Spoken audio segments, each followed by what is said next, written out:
All right, so today we're talking about 17.3, the law of cosines, because quite honestly, if we gave the law of sines its own value, we should probably give the law of cosines its own value.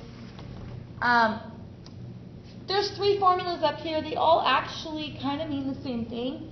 What the key part is whatever side is here has to match with the angle there, and the other two sides are here and here. So B, B, so it's side B, side C, angle C, and then the other ones fall in.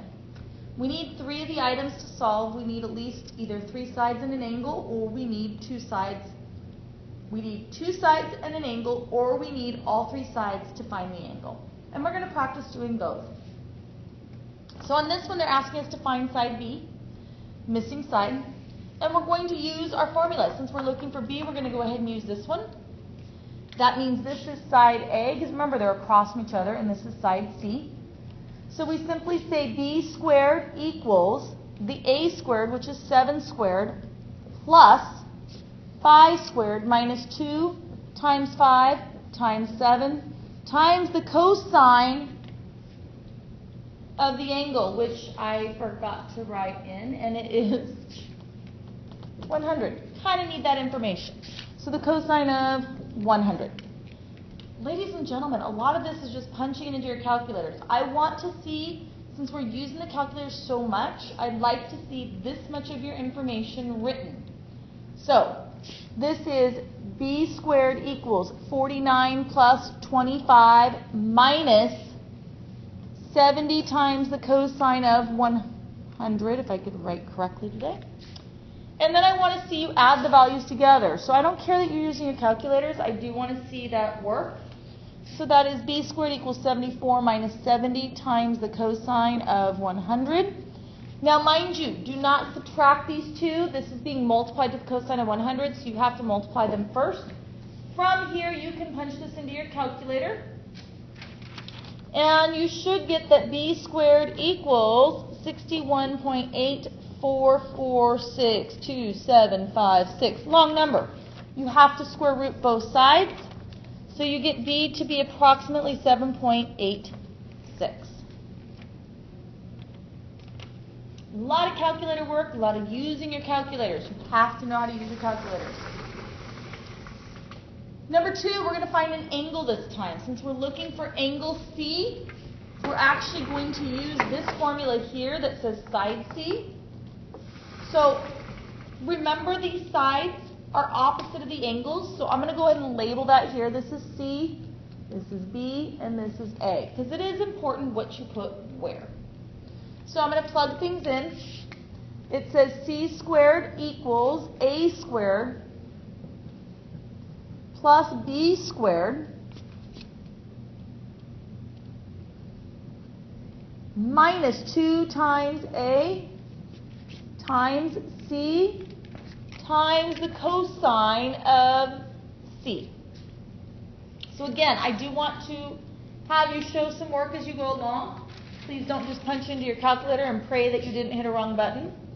So we get 144 equals, this is 110.25 plus 39.69, and then minus 132.3 times the cosine of C. I believe that's correct.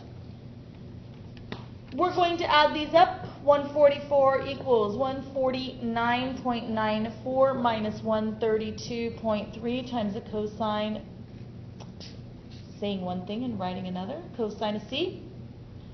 So when we subtract the 149.94 both sides, because we have to solve for the cosine of C, get it by itself, we get negative 5.94 equals negative 132.3 cosine of C. This says to multiply, so opposite would be to divide.